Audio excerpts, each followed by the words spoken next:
तो hello everyone, आज अपन लोग पढ़ेंगे sexual reproduction in flowering plant का लेक्चर नंबर 3। तो अपन ने 2 लेक्चर में क्या क्या पढ़ लिया है वो पहले रिवाइज कर लेते हैं, फिर बाद में 3rd लेक्चर को अपन स्टार्ट करेंगे। सबसे पहले अपन लोगों ने पढ़ा था सेक्सुअल रिप्रोडक्शन क्या होता है और फ्लावरिंग प्लांट क्या होते हैं। सेक्सुअल रिप्रोडक्शन में क्या होता है, एक मेल और फीमेल पेरेंट्स होते हैं, वो जब सेक्सुअल एक्टिविटी करते हैं तो एक नई प्रोजनी बनती है, तो उस प्रोजनी को अपन बोलते हैं न्यू बॉर्न बेबी या न्यू ऑफस्प्रिंग। तो उस प्रोसेस को अपन बोलते हैं सेक्सुअल रिप्रोडक्शन। फिर आता है फ्लावरिंग प्लांट। फ्लावरिंग प्लांट जो होते हैं वो एंजियोस्पर्म प्लांट्स होते हैं। जितने भी एंजियोस्पर्म प्लांट्स होते हैं सभी के सभी फ्लावरिंग प्लांट्स होते हैं। तो जो एंजियोस्पर्म प्लांट है उनका फीचर्स क्या है, फ्लावर। उनमें क्या, जो सभी के एंजियोस्पर्म प्लांट्स में फ्लावर्स होते हैं, और फ्लावर्स होंगे तो सीड होगा, फ्रूट होगा। ठीक है, इतनी बात पता है। अब अपन लोगों ने पढ़ा था कि जो फ्लावर्स होते हैं वो कई चीज़ में यूज होते हैं, जैसे कि एस्थेटिक पर्पस में यूज आते हैं, और फ्लावर्स जो होते हैं वो ऑर्नामेंटल पर्पस में यूज होते हैं। जो फ्लावर्स होते हैं वर्शिप में यूज होते हैं, बहुत जगह यूज होते हैं फ्लावर्स। फिर अपन लोगों ने पढ़ा था जो फ्लावर्स होते हैं वो मॉडिफाइड सूट होती है।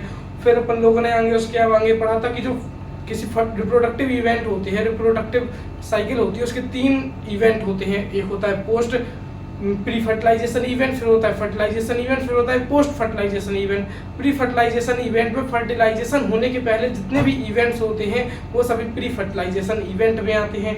फर्टिलाइजेशन इवेंट में जितने भी फर्टिलाइजेशन इवेंट में जो होता है मेल और फीमेल गैमेट जो है फ्यूज हो जाता है और जाइगोट का फॉर्मेशन कर देता है। उस प्रोसेस को अपन बोलते हैं फर्टिलाइजेशन। और पोस्ट फर्टिलाइजेशन इवेंट में ये होता है कि जो फर्टिलाइजेशन होने के बाद जितनी भी प्रोसेस होती है, जितने भी इवेंट्स होते हैं वो सभी कहलाते हैं पोस्ट फर्टिलाइजेशन इवेंट। हाँ, फिर अपन लोग आते हैं किसमें, प्री फर्टिलाइजेशन हो गया, फर्टिलाइजेशन हो गया, पोस्ट फर्टिलाइजेशन हो गया। फिर अपन लोगों ने पार्ट्स ऑफ फ्लावर पढ़े थे, फ्लावर्स के कौन कौन से पार्ट होते हैं ये पढ़े थे। फ्लावर्स का अपन ने सेपल्स पढ़ा था, ग्रुप ऑफ सेपल्स कहलाता है क्या, कैलेक्स। ग्रुप ऑफ पेटल्स कहलाता है क्या, कोरोला।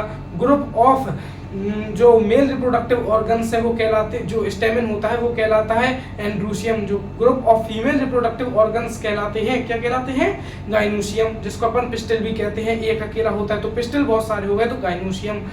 फिर अपन लोग आने मेल रिप्रोडक्टिव ऑर्गन के बारे में पढ़ा था जिसको अपन स्टेमन बोलते हैं। स्टेमन जो होते हैं वो 2 पार्ट से मिलकर बना होता है। पहला होता है फिलामेंट और दूसरा होता है एंथर। जो एंथर होता है वो बाइलोब्ड होता है और एक लोब में 2 थीका होते हैं, तो वो कहलाता है डाइथीकस कहलाता है। जो एक लोब होता है वो डाइथीकस कहलाता है क्योंकि उसमें 2 थीका होते हैं। और क्यों थीका जो होते हैं वो माइक्रोस्पोरेंजिया के पहले होते हैं। माइक्रोस्पोरेंजिया होती है वो पहले थीका कहलाती है। तो एक लोब में जो 2 थीका होते हैं उस स्ट्रक्चर को अपन डाइथीकस स्ट्रक्चर बोलते हैं। जो अपना एंथर होता है वो टेट्रास्पोरेंजिएट भी होता है। टेट्रास्पोरेंजिएट का मतलब होता है 4 स्पोरेंजिया प्रेजेंट होती है एंथर में। एक एंथर में 4 माइक्रोस्पोरेंजिया प्रेजेंट होती है, तो उस स्ट्रक्चर को अपन टेट्रास्पोरेंजिएट भी बोल देते हैं। इतना पढ़ लिया था। फिर अपन लोगों ने वो पढ़ा था कि जो वो होती हैं, जो लेयर्स होती हैं माइक्रोस्पोरेंजिया की लेयर्स कौन कौन सी होती हैं। अपन लोगों ने ग्लास का एग्जाम्पल लेके पढ़ा था, है ना। तो सबसे बाहर की, जो सबसे अंदर की लेयर होती है वो टेप्टम होती है। उसके अंदर क्या भरे रहते हैं, स्पोरोजीनियस सेल्स भरे रहते हैं। तो उसके ऊपर की जो 2 लेयर कहलाती है वो अपनी मिडिल लेयर कहलाती है। फिर उसके ऊपर की एक लेयर होती है उसको अपन एंडोथीसियम बोलते हैं। सबसे बाहर की आउटर लेयर होती है वो क्या कहलाती है, एपिडर्मिस कहलाती है। एपिडर्मिस जो होती है वो आउटर कवरिंग होती है, प्रोटेक्शन के लिए यूज होती है। और जो एंडोथीसियम होती है वो एपिडर्मिस और मिडिल लेयर के बीच में प्रेजेंट होती है।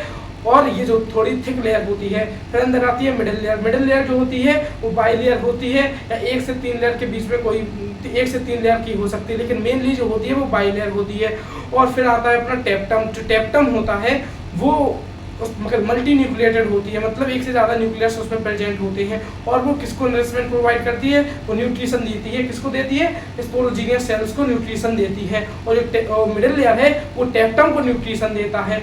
जो एंडोथीसियम और एपिडर्मिस है, ये दोनों लेयर जो मिलके साथ में डेhiscence ऑफ एंथर करने में मदद करते हैं। डेhiscence ऑफ एंथर का मतलब होता है एंथर का फटना। जब एंथर फटता है, जब पॉलिन ग्रेन मैच्योर हो जाती है तो एंथर फटता है। तो इस प्रोसेस को अपन बोलते हैं डेhiscence ऑफ एंथर। इतनी चीज़ अपन लोगों को समझ में आ गई। फिर अपन लोगों ने पढ़ा था जो स्पोरोजीनियस सेल होता है, जो इसके अंदर जो सेल भरे रहते हैं, टेप्टम के अंदर वाली लेयर में जो सेल्स भरे रहते हैं उसको बोलते हैं अपन स्पोरोजीनियस सेल्स। तो स्पोरोजीनियस सेल्स होते हैं वो डायरेक्टली वर्क करते हैं कैसे, पीएमसी जैसे। पीएमसी का मतलब होता है पॉलन मदर सेल जैसे, या इसी को अपन मियोसाइट भी बोलते हैं, या इसी को अपन माइक्रोस्पोर मदर सेल भी बोलते हैं। तो पॉलन मदर सेल जैसे वर्क करते हैं। और क्या होता है फिर इसमें क्या होता है कि इसमें मियोसिस डिवीजन होता है। अपन लोगों ने मियोसिस डिवीजन पढ़ा था। तो मियोसिस डिवीजन होने के बाद इसमें 4 सेल बनती हैं। 4 सेल जो होती हैं वो इकट्ठी जो होती हैं कैलोस लेयर में, अपन कैलोस लेयर में कंबाइन रहती हैं। अपन लोगों ने एक एग्जाम्पल लिया था कि एक बॉल है, बॉल के अंदर जैसे अपन ने 4 सेल्स भर दी और बाहर से वो जो आउटर कपलिंग होती है होलो बॉल है, तो आउटर कपलिंग होती है वो अपनी कैलोस लेयर कहला गई, और अंदर जो सेल भर दी अपन ने वो कहला गई उसकी इमेच्योर पॉलन हो गए वो। तो जो बाहर की कैलोस लेयर होती है वो कैलेज एंजाइम में होता है, ये कैलेज एंजाइम होता है जो कि टेप्टम सिक्रीट करता है। कैलेज एंजाइम जो है उसको वो डाइजेस्ट कर जाता है, कैलोस लेयर को डाइजेस्ट कर जाता है और वो डिजनरेट हो जाती है। फिर उसके बाद क्या होता है कि ये चारों सेल जो है अलग अलग हो जाती हैं। इन सेल को बोलते हैं अपन इमेच्योर पॉलन। फिर अपन ने मैच्योरिटी पढ़ी थी पॉलन की, कैसे मैच्योर होता है। तो जो पॉलन ग्रेन होता है उसमें सबसे पहले क्या होती है कि एक सेल होती है जिसको इस इमेच्योर पॉलन में सबसे पहले 2 सेल बनती हैं। 2 सेल कौन कौन सी सेल्स होती हैं, एक होती है अपनी एक होती है वेजिटेटिव सेल और दूसरी होती है जनरेटिव सेल। कौन सी, एक होती है वेजिटेटिव सेल और दूसरी होती है जनरेटिव सेल। जो वेजिटेटिव सेल होती है उसमें वेजिटेटिव न्यूक्लियस होता है और जो जनरेटिव सेल होती है उसमें जनरेटिव न्यूक्लियस प्रेजेंट होता है। इतना अपन को पता चल गया था। जो वेजिटेटिव सेल होती है उसमें वेजिटेटिव न्यूक्लियस प्रेजेंट होता है, वो इरेगुलर शेप का होता है, और जो जनरेटिव सेल होती है उसमें जनरेटिव न्यूक्लियस होता है, वो जो होता है वो स्पिंडल शेप का होता है प्रेजेंट। इतना अपन लोगों ने पढ़ लिया था। तो इस स्टेज को अपन क्या बोलते हैं, 2 सेल स्टेज ही बोलते हैं, क्योंकि एक पॉलन है उसके अंदर जो क्या है 2 सेल बन गई हैं, 2 सेल बन गई हैं, उसको अपन 2 सेल स्टेज भी बोलते हैं। तो अब क्या होता है कि 60% एंजियोस्पर्म प्लांट्स में जो है 2 सेल स्टेज में जो है वो एंथर का डिhiscence हो जाता है और ये बाहर निकल जाते हैं अपने किसके प्रेमिकाओं के पास मिलने के लिए, मतलब जो है अपने पिस्टल के पास चले जाते हैं। किसके लिए, पॉलिनेशन हो जाता है इनका, फर्टिलाइजेशन के लिए। तो 2 सेल स्टेज में चले जाते हैं। और कुछ जो 40% एंजियोस्पर्म में जो बचती हैं क्या बनती है, वो 3 सेल स्टेज में जाती है। अब यहाँ से अपन को पढ़ना है 2 सेल स्टेज तो अपन लोगों ने पढ़ ली थी कि 2 सेल हो जाती हैं। अब इसमें 3 सेल स्टेज में क्या होता है कि जो एक सेल होती है 2 सेल स्टेज होती है, इसके अंदर होता है स्पिंडल न्यूक्लियस, है ना, स्पिंडल न्यूक्लियस होता है, इसके अंदर इरेगुलर न्यूक्लियस वेजिटेटिव सेल कहलाती है अपनी, है ना, वेजिटेटिव सेल, और ये कहलाती है अपनी जेनरेटिव सेल। तो इस जनरेटिव सेल में फिर होता है क्या होता है, इस जनरेटिव सेल में होता है माइटोसिस। जनरेटिव सेल में होता है माइटोसिस। तो क्या होता है कि ये जनरेटिव सेल जो ये सेल है वो ऐसी डिवाइड हो जाती है, इसके अंदर भी स्पिंडल न्यूक्लियस रहता है तो न्यूक्लियस हो जाता है, स्पिंडल टाइप का न्यूक्लियस होता है ऐसे ही। और इसमें जो है इरेगुलर न्यूक्लियस होता है, ये इरेगुलर न्यूक्लियस है और ये स्पिंडल न्यूक्लियस है।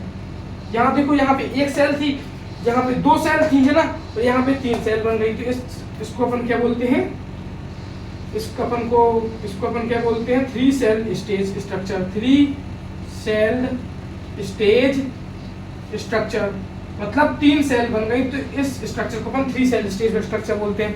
तो अब समझना कि जो 60% एंजियोस्पर्म थे उनमें जो है जो पॉलन ग्रेन है वो रिलीज हो जाते हैं किसमें, 2 सेल स्ट्रक्चर में, और 40% बचती है, 40% जो बचती है उनमें 3 सेल स्टेज आती है, और 3 सेल स्टेज होने के बाद में पॉलन रिलीज होते हैं। तो देखना इसमें क्या होता है, 60% एंजियोस्पर्म होते हैं, 60% एंजियोस्पर्म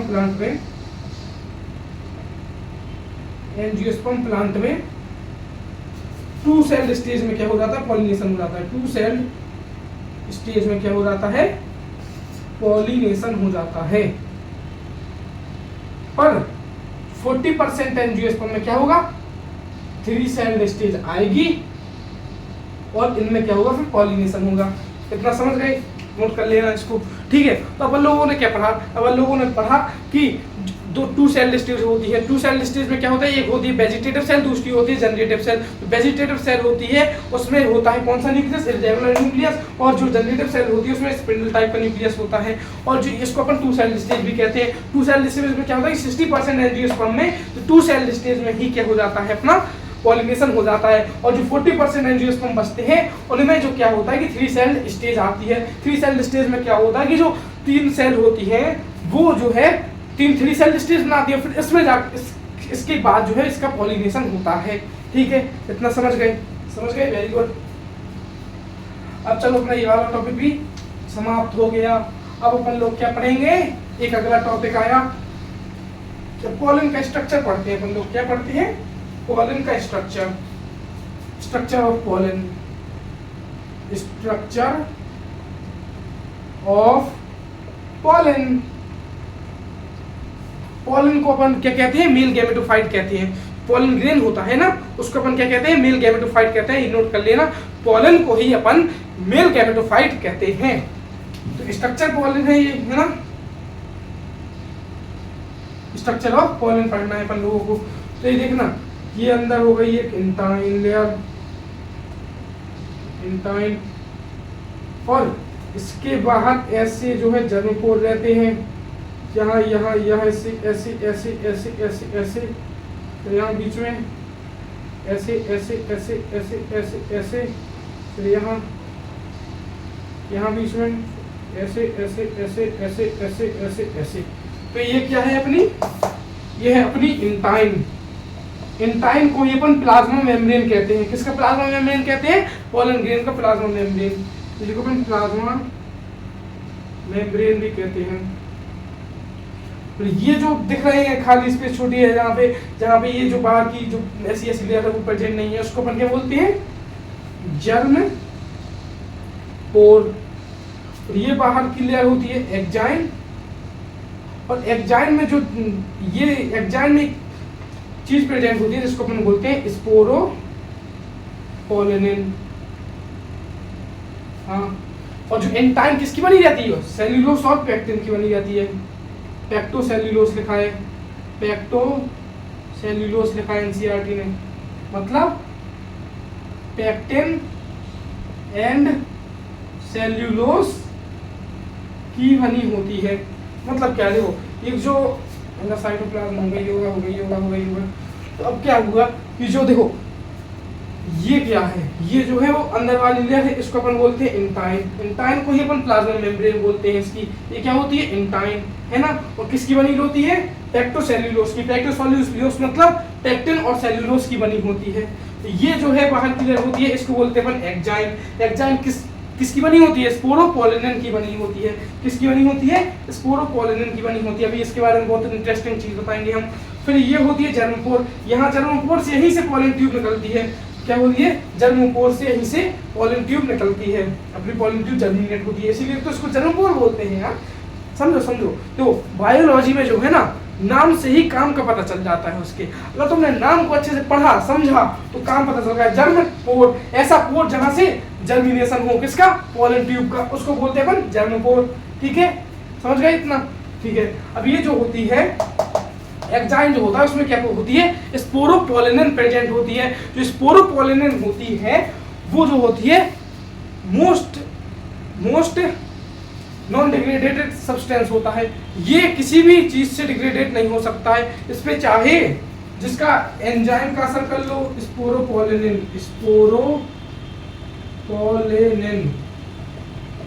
मोस्ट रेजिस्टेंट सब्सटेंस होता है। क्या होता है?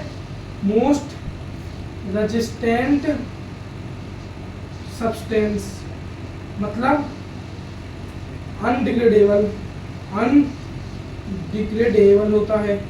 मतलब चाहे जिसका एंजाइम की रिएक्शन करवा लो, चाहे कैटालिस्ट की, चाहे जिस चीज की भी रिएक्शन करवा लो, ये जो है डिग्रेड नहीं होने वाली, ये खराब नहीं होगी। इसीलिए इसको सबसे जो है रेजिस्टेंट सब्सटेंस बोलते हैं। किसको? स्पोरोपोलेनिन को। तो कहीं कहीं पे जो होती है स्पोरोपोलेनिन जो होती है वो क्या होती है? एब्सेंट होती है। बाहर जो स्पोरोपोलेनिन कहीं कहीं पे स्पोरोपोलेनिन एब्सेंट होती है, तो वहां जहां एब्सेंट होती है उस जगह को बोलते हैं अपन जर्मपोर। एनसीईआरटी में जर्मपोर का मतलब क्या समझाया गया कि जहां एक्जाइन जो मतलब जहां स्पोरोपोलेनिन एब्सेंट होती है उस जगह को अपन बोलते हैं जर्मपोर। इतनी चीज समझ में आ गई? बहुत अच्छे। अब देखना इसके बारे में अपन लोग लिख लेते हैं। ठीक है, ये बना लेना, इजी है बिल्कुल, सिंपल, वेरी सिंपल। अब इसको क्या करना है अपन को? इसके फंक्शन समझना सबके। सबसे बाहर आता है सबसे बाहर सबसे अंदर होता है इंटाइन। क्या होता है? इंटाइन। इंटाइन जो है वो क्या करवाता है? पोलन ट्यूब यही से जर्मिनेट होती है, इंटाइन से ही। जो इंटाइन प्लाज्मा मेम्ब्रेन है तो इसी से तो पोलन ट्यूब जर्मिनेट होगी। तो intine is the place from where pollen tube germinate. Intine is a place by which pollen tube germinate। दूसरी आती है जर्मपोर। जर्मपोर कहाँ होता है? जहां पे स्पोरोपोलिन एब्सेंट होती है। Where a germpore are present where sporopollen is absent। Germpore is present where sporopollen is absent। इसका काम क्या होता है? हेल्प करता है किसमें? पोलन ट्यूब जर्मिनेशन में। देखो इंटाइन अकेली नहीं कर पाएगी। अपन ने क्या पढ़ा था? स्ट्रक्चर नहीं पढ़ा था ना कि यहाँ से जर्मपोर होते ऐसे ऐसे ऐसे, तो यहाँ से ऐसे ऐसे ऐसे। इंटाइन अकेली, इंटाइन तो देखो पोलन ट्यूब का जर्मिनेशन करती है इंटाइन, पर अगर जर्मपोर नहीं होगा तो यहाँ सब कहीं क्या होगा? स्पोरोपोलिन होगी। और स्पोरोपोलिन होगी तो मोस्ट क्या होती है? रेजिस्टेंट सब्सटेंस होता है, जो नॉन डिग्रेडेबल होती है। तो क्या होता है कि जो पोलन ट्यूब जो है बाहर नहीं निकल पाएगा अगर क्या जर्मपोर प्रेजेंट नहीं होगा। जर्मपोर प्रेजेंट है तो पोलन ट्यूब जो है वहीं से जर्मिनेट होगा, वहीं से जहाँ पे जर्मपोर होता है वहीं से क्या होता है? पोलन ट्यूब जर्मिनेट होता है। ठीक है, इतना समझ गए अपन लोग? हाँ, जर्मपोर। ठीक है, germ pore is the present where sporopollenin is absent. तो क्या काम होता है? Help in pollen tube germ formation. Germ formation तो ठीक है, जर्मिनेशन लिखो। जर्मिनेशन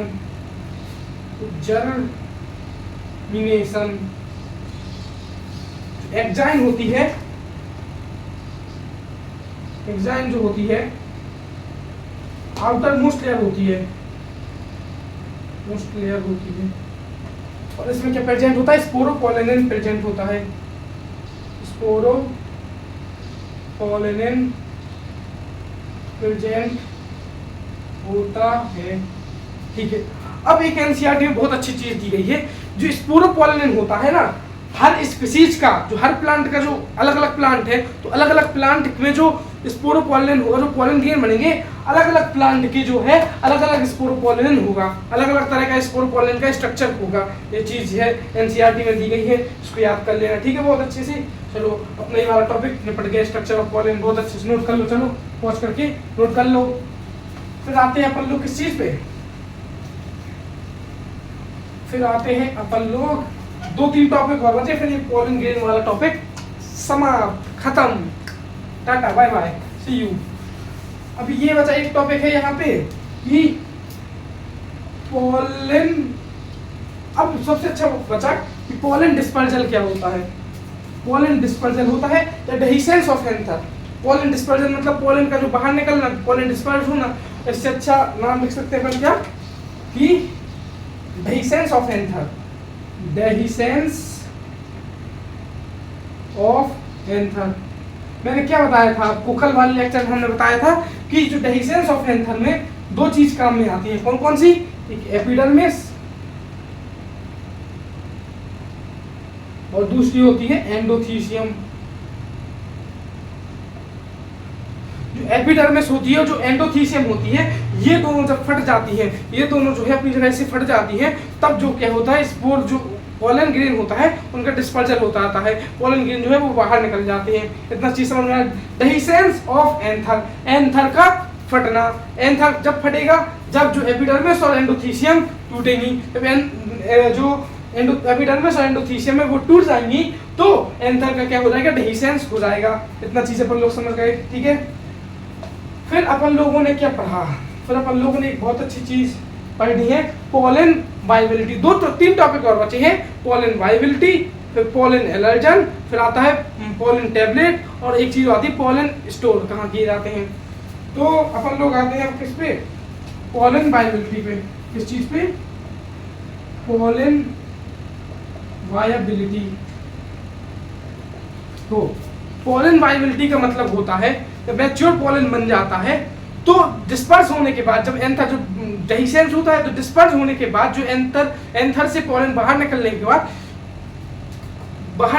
बाद जो एंथर से पोलन बाहर निकलने के बाद उसके जो उसकी कितनी कैपेसिटी है, कितनी कैपेबिलिटी है कि वो कितने देर तक जो है वो जर्मिनेशन कर पाता है। मतलब समझना, पोलन वायबिलिटी का मतलब होता है the time period in which pollen tube germinate, the time period in which pollen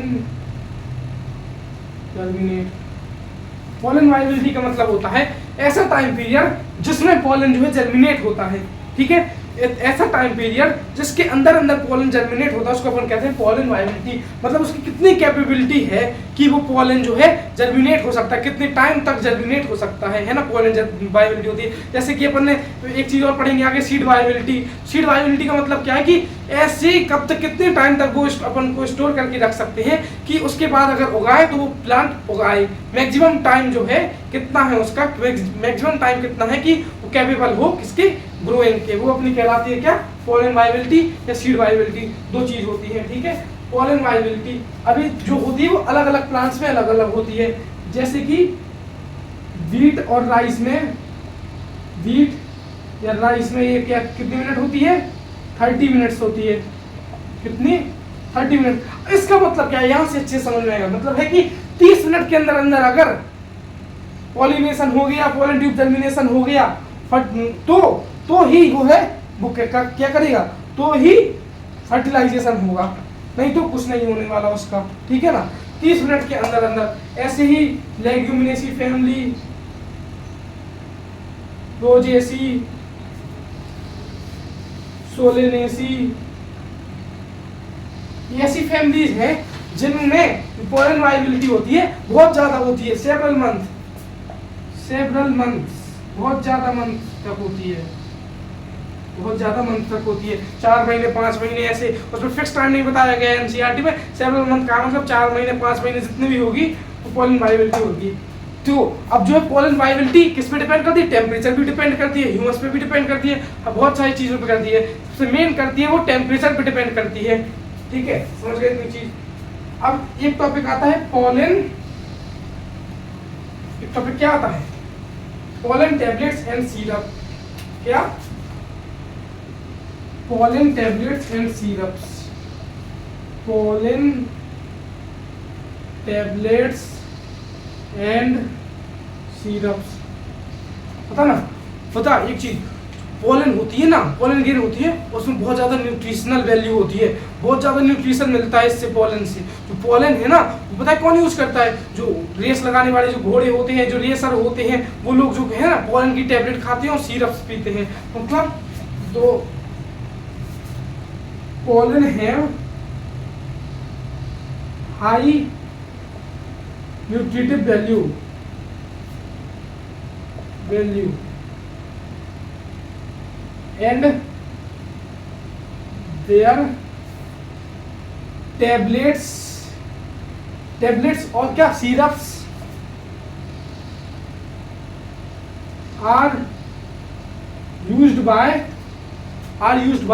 किसके द्वारा यूज होते हैं, horses, मतलब are given to horses and racers। किसके लिए, टू बूस्ट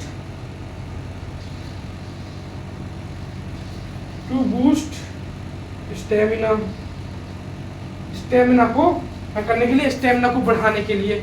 पोलन टैबलेट्स और सिरप्स, पोलन की टैबलेट और सिरप बनती है। क्यों बनती है, क्योंकि पोलन जो होती है उसमें हाई न्यूट्रिटिव वैल्यू होती है, पोलन में क्या होती है, हाई न्यूट्रिटिव वैल्यू होती है, तो इसलिए इसकी टैबलेट्स और सिरप्स बनती हैं, है ना। और किसके द्वारा यूज की जाती है, ये घोड़ों को दी जाती है, जो रेसर्स घोड़े होते हैं जो रेस लगाते हैं उनको दी जाती है, और किसको दी जाती है, रेसर्स को दी जाती है जो भागते हैं उनको दी जाती है। और इसका काम क्या होता है, स्टेमिना को बूस्ट करता है ये। हाँ, ये वाला टॉपिक खत्म। ठीक है, एक फिर अगले टॉपिक में आते हैं अपन लोग। क्या पहला टॉपिक है पोलन एलर्जन। क्या है? Pollen allergen. पहला टॉपिक है पोलन एलर्जन। पोलन एलर्जन का मतलब क्या होता है? कुछ जो पोलन्स होते हैं वो एलर्जी क्रिएट करते हैं। Pollens cause allergy, pollen cause allergy and fever. वो भी कौन सा? Hay fever. पोलन जो होते हैं क्या करते हैं? एलर्जी कॉज करते हैं और हे फीवर कॉज करते हैं। एग्जाम्पल हो गया पार्थीनियम, याद कर लेना, एनसीईआरटी में दिया गया है, पूछा जाता है। कीनोपोडियम, दो एग्जाम्पल याद कर लेना। कौन कौन से? पार्थीनियम और कीनोपोडियम। पार्थीनियम और कीनोपोडियम, ठीक है। फिर अगला आता है अपना पोलन बैंक। ये वाला टॉपिक खत्म हो गया। Pollen bank, pollen bank. Blood bank तो सबने सुना ही होगा। ब्लड बैंक में क्या होता है? ब्लड को स्टोर करके रखते हैं। ऐसे ही पोलन बैंक में क्या होता होगा? पोलन को स्टोर करके रखा जाता है। तो pollens are stored in liquid nitrogen. किस में स्टोर की जाती है? लिक्विड नाइट्रोजन में एट -196 डिग्री सेल्सियस। देखो अपन लोगों ने क्या होता है, जो अपन लोगों में क्या होता है कि जो अपनी ब्लड बैंक्स होती हैं, ऐसे ही सीड बैंक्स होती हैं, ऐसे ही पोलन बैंक्स होती हैं। तो पोलन बैंक में क्या होता है कि जो पोलन्स जो होते हैं वो स्टोर किए जाते हैं किसमें? लिक्विड नाइट्रोजन में। और कितने? 196 डिग्री सेल्सियस पे। और ये बाद में जो है यूज कर लिए जाते हैं किसमें? फर्टिलाइजेशन करवाने में, ठीक है। तो हमने क्या कर लिया? पोलन खत्म कर लिया है। कल अपन लोग ओव्यूल पढ़ेंगे, ठीक है। कल अपन लोग क्या पढ़ेंगे? ओव्यूल के बारे में पढ़ेंगे, उसकी कैसे फॉर्मेशन होता है, एम्ब्रियो सैक का, वो सब पढ़ेंगे, ठीक है। Thank you.